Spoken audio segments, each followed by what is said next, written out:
আজ বাজারে গেলাম, দেখলাম টাটকা মোরলা মাছ। মাছগুলো খুব সুন্দর, তো আমি অনেকগুলো মাছ নিয়েছি। 600 গ্রাম মাছ 25 টাকা শোয়া। 600 গ্রাম মাছ নিয়েছি।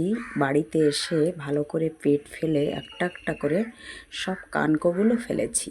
কানকোগুলো থাকলে ক্যাচক্যাচ করে খেতে। সমস্ত সুন্দর করে ধুয়ে 1 ঘন্টা বসে করেছি। ধুয়ে মাছটা ধুতে 1 ঘন্টা লেগেছে বাছতে। তারপরে কলাপাতা নিয়ে আসলাম। আমাদের এখানে গাছ আছে, গাছ থেকে নিয়ে আসলাম। কলাপাতাগুলো বেশি ভালো পাওয়া যায়নি, কারণ কলাপাতা গেল সপ্তাহে শিল পড়েছে, তো পাতাগুলো ছিঁড়ে গেছে। তো বাজারে কিনতে গেলে এই পাতাগুলোর দাম 40 টাকা। তা আমি দেখো এখান থেকে কেটে নিয়ে আসলাম কলাপাতা। এনে দেখো জোগাড় করেছি, তোমাদের মাছটা দেখাচ্ছি কেমন হয়েছে। দেখো কলা পাতায় মাছ ভাজা, এই দেখো, দেখেছো মোরলা মাছ। সামান্য একটু আলু কুচিয়ে দিয়েছি, খুব সুস্বাদু। এখানে আছে লঙ্কা বাটা, জিরে বাটা, সামান্য আদা, সামান্য পেঁয়াজ, সামান্য রসুন। লঙ্কা জিরেটা বেশি দিতে হবে। কাঁচা তেল, হলুদ, নুন সব মেখে একসঙ্গে বসিয়ে দিয়েছি।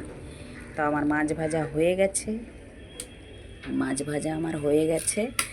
এবার দেখো, অনেক টাইম লাগে, খুব ধৈর্যের কাজ এগুলো।